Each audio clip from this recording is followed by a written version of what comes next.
Welcome to రాజనీతి. Telugu Desam party నేత Eluru MP పుట్టా మహేష్ యాదవ్కు ఆ పార్టీ అధిష్టానం షోకాజ్ నోటీస్ జారీ చేసింది. ఆయన పార్టీ కార్యకలాపాలకు దూరంగా ఉండాలని పార్టీ అధ్యక్షుడు చంద్రబాబు నాయుడు గారు ఆదేశించారు. డ్రగ్స్ వ్యవహారంలో పుట్టా మహేష్ యాదవ్ వివరణ తీసుకోవాలని తెలుగుదేశం పార్టీ ఆంధ్రప్రదేశ్ శాఖ అధ్యక్షుడు పల్లా శ్రీనివాసరావుని చంద్రబాబు ఆదేశించారు.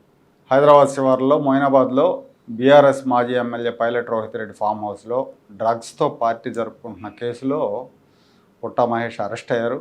తర్వాత స్టేషన్ బెయిల్ మంజూరు అవడంతో ఆయన విడుదలయ్యారు. డ్రగ్స్ పరీక్షల్లో ఆయనకు పాజిటివ్ వచ్చినట్టు Telangana eagle team SP Giridhar చెప్పారు. ఆంధ్రప్రదేశ్ రాజకీయ వర్గాల్లో ఈ వార్త కలకలం సృష్టించింది. తెలుగుదేశం నేతలు షాక్కు గురయ్యారు. వైఎస్ఆర్ కాంగ్రెస్ పార్టీ తెలుగుదేశం మీద అటాక్ మొదలుపెట్టింది. వైసీపీ నేతలు విమర్శల వర్షం కురిపిస్తున్నారు. కూటమి ప్రభుత్వంలో ఆంధ్రప్రదేశ్ డ్రగ్స్కి అడ్డాగా మారిందని వాళ్ళు విమర్శిస్తున్నారు. ఇక్కడ డ్రగ్స్ వాడింది మహేష్ యాదవ్ అయితే వాళ్ళు నారా లోకేష్ మీద విమర్శలు గుప్పిస్తున్నారు.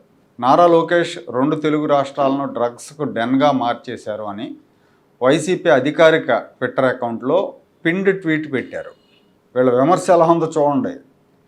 సరే, ఆంధ్రప్రదేశ్ని డ్రగ్స్ అడ్డాగా మార్చారు అని విమర్శిస్తే ఒక అర్థం ఉంటుంది అనుకుందాం కాసేపు. నిజంగా అంటే అవకాశం ఉంటుంది చేయాలనుకుంటే, ఎందుకంటే ఆయన ఇక్కడ అధికారంలో ఉన్నారు, మంత్రి కాబట్టి. తెలంగాణను కూడా నారా లోకేష్ డ్రగ్స్ డెన్గా మార్చాడు అని వీళ్ళు విమర్శిస్తున్నారు. ఇది ఒక విచిత్రమైన విమర్శ. తెలంగాణలో అక్కడ ప్రభుత్వం ఉంది, ఆ ప్రభుత్వం చర్యలు తీసుకుంటుంది. తెలంగాణకు లోకేష్కి ముడిపెట్టడం చిత్రంగా అనిపిస్తూ ఉంది. ఆంధ్రప్రదేశ్లో డ్రగ్స్కి వ్యతిరేకంగా చంద్రబాబు నాయుడు గారు మాట్లాడిన వీడియో పెట్టి పుట్టా మహేష్ని ఏం చేస్తారని ప్రశ్నిస్తూ సోషల్ మీడియాలో వైసీపీ వాళ్ళు ప్రచారం చేస్తున్నారు. పుట్టా మహేష్ యాదవ్ది వ్యాపార కుటుంబం అయింది. ఆయన తండ్రి సుధాకర్ యాదవ్ మైదుకూరు ఎమ్మెల్యే ఉన్నారు. గతంలో చంద్రబాబు నాయుడు గారు 14-19 మధ్య ముఖ్యమంత్రిగా ఉన్నప్పుడు టీటీడీ చైర్మన్గా కూడా పనిచేశారు. అలాగే సీనియర్ నేత యనమల రామకృష్ణుడు గారి కుమార్తెనే మహేష్ వివాహం చేసుకున్నారు. మొన్నటి ఎన్నికల్లో ఏలూరు నుంచి ఎంపీగా భారీ మెజారిటీతో గెలిచారు. 1,82,000 చిల్లర మెజారిటీ వచ్చింది. ఎంపీగా ఆయన పనితీరు మీద ఎలాంటి వివాదాలు లేవు. తన పరిధిలో ఉన్న ఎమ్మెల్యేలందరితోనూ ఆయన సమన్వయం చేసుకుంటూ పనిచేస్తున్నారు. ప్రజా సమస్యల పరిష్కారంలో కూడా చొరవ చూపిస్తారన్న పేరుంది. అవినీతి ఆరోపణలు కూడా లేవు. ఇప్పుడు ఈ డ్రగ్స్ వివాదం మూలంగా ఆయన ఇమేజ్ పూర్తిగా డ్యామేజ్ అయింది. పైగా పరీక్షల్లో పాజిటివ్ రావటం ఇంకా ఇబ్బందికరం, సమర్థించుకోలేరు. ఇది కూటమి ప్రభుత్వానికి, టీడీపీ పార్టీకి కూడా ఇబ్బందికరంగా మారింది. నిజం చెప్పాలంటే కూటమి ప్రభుత్వం వచ్చిన తర్వాత ఆంధ్రప్రదేశ్లో డ్రగ్స్ నిరోధానికి పకడ్బందీ చర్యలు తీసుకుంటుంది. డ్రగ్స్ నిర్మూలనకు సిన్సియర్ ఆఫీసర్గా పేరున్న ఆకే రవికృష్ణ ఆధ్వర్యంలో ఈగల్ టీమ్స్ని ఏర్పాటు చేసింది. ఈ టీమ్స్ చాలా చురుగ్గా పనిచేస్తున్నాయి. వీళ్ళు గంజాయి సాగును దాదాపుగా నిర్మూలించారు. వైసీపీ హయాంలో ఆంధ్రప్రదేశ్ నుంచే గంజా ఇతర రాష్ట్రాలకు ఎక్స్పోర్ట్ అయ్యేది. పక్కన తెలంగాణ, తమిళనాడు, కర్ణాటక. తెలంగాణలో ఒక ఎస్పీ కూడా అన్నాడు, ఆంధ్ర నుంచి వస్తుంది గంజాయి, మేము ఆపలేకపోతున్నాం అని. అలాంటి పరిస్థితి ఉండేది అప్పుడు. ఇప్పుడు గంజాయి సాగు దాదాపుగా తగ్గించేశారు. నో డ్రగ్స్ బ్రో పేరుతో యువకుల్లో చైతన్యం తీసుకొస్తున్నారు, ర్యాలీలు నిర్వహిస్తున్నారు.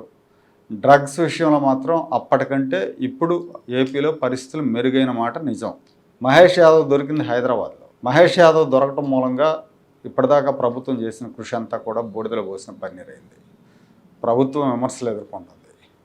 పైలట్ రోహిత్ రెడ్డి తెలంగాణ రాజకీయాల్లో ఒక వివాదాస్పదమైన వ్యక్తి. అలాంటి వ్యక్తితో కలిసి ఈయన పార్టీలో పార్టిసిపేట్ చేశారు. గతంలో బీజేపీ నేతల మీద అదే ఫామ్ హౌస్లో స్టింగ్ ఆపరేషన్ చేయించారు కేసీఆర్ వాళ్ళు, పైలట్ రోహిత్ రెడ్డి ద్వారా.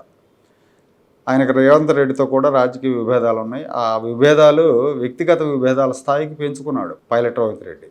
అప్పటి నుంచి అతని కార్యకలాపాల మీద ప్రభుత్వం కన్నుంది. అలాంటి వ్యక్తితో అది ఇలాంటి పార్టీకి కలిసి వెళ్ళటం అనేది మహేష్ చేసిన తప్పని చెప్పాలి. ప్రజాప్రతినిధులు యువతకు ఆదర్శప్రాయంగా ఉండాలి, జాగ్రత్తలు తీసుకోవాలి. రాజకీయాల్లో ఉన్న యువ నాయకులు వాళ్ళ బలహీనతలు, వ్యక్తిగత ఇష్టాలు పక్కన పెట్టాలి. రాజకీయాల్లో సుదీర్ఘకాలం కొనసాగాలంటే ఇలాంటి బలహీనతలన్నీ పక్కన పెట్టుకోవాలి. చంద్రబాబు నాయుడు గారిని చూడండి, ఆయన ముఖ్యమంత్రి అయిన తర్వాత ఆయన కంప్లీట్గా మారిపోయారు. ఆయన జీవన శైలి, జీవన విధానమే మారిపోయింది. కాబట్టి ఇన్నేళ్ళు ఆయన రాజకీయాల్లో ఉండగలిగారు. ఇలాంటి చెత్త ఆరోపణలు ఎప్పుడు కూడా ఆయన మీద రాకుండా ఆయన క్రమశిక్షణతో ఉన్నారు. ఇలాంటి వ్యవహారాల్లో దొరికినప్పుడు నాయకుల పరువు పోవడంతో పాటు పార్టీ కూడా ఆత్మరక్షణలో పడుతుంది. విపక్షం దాడి చేస్తుంది. ప్రత్యర్థి పార్టీల నేతల మధ్య వ్యక్తిగత స్నేహాలను సైతం ఇవాళ రేపు కార్యకర్తలు జీర్ణించుకోలేకపోతున్నారు. మరి అలాంటప్పుడు బీఆర్ఎస్ నాయకులతో కలిసి పార్టీ ఇంకెళ్ళటం అనేది కూడా ఇక్కడ కార్యకర్తలు తప్పుపడుతున్నారు. పైగా ఇంకోటి ఏంటంటే, మనం తిరిగే సర్కిల్ని బట్టి ప్రజలు మన మీద ఒక అభిప్రాయాన్ని ఏర్పరచుకుంటారు. కాబట్టి నాయకులకు కూడా అది వర్తిస్తుంది. నాయకుల చుట్టూ మంచి నాయకులు ఉంటే ఈ నాయకుడు మంచి క్యారెక్టర్ ఉన్న నాయకుడు అని జనం అనుకుంటాడు. చుట్టూ క్యారెక్టర్ ఉన్న వాళ్ళని, క్యారెక్టర్ ఉన్న కోటని పెట్టుకుంటారు. అలా కాకపోతే ఆటోమేటిక్గా వేరే అభిప్రాయం ఏర్పడుతుంది. కాబట్టి నాయకుడిగా ఎదగాలనుకునే వాళ్ళు చాలా జాగ్రత్తగా ఉండాలి. ముఖ్యంగా మహిళలతో సంబంధాలు, డ్రగ్స్, జోదం వంటి విషయాల్లో దొరికితే అప్రదిష్ట పాలవుతారు. ఒక తప్పు కారణంగా ఇప్పటిదాకా నెమ్మదస్తుడు, మంచి ప్రజాప్రతినిధి అని పేరున్న మహేష్ యాదవ్ చిక్కుల్లో పడ్డారు. ఆయన భవితవ్యాన్ని పార్టీ ఎలా నిర్ణయిస్తుందో చూడాలి.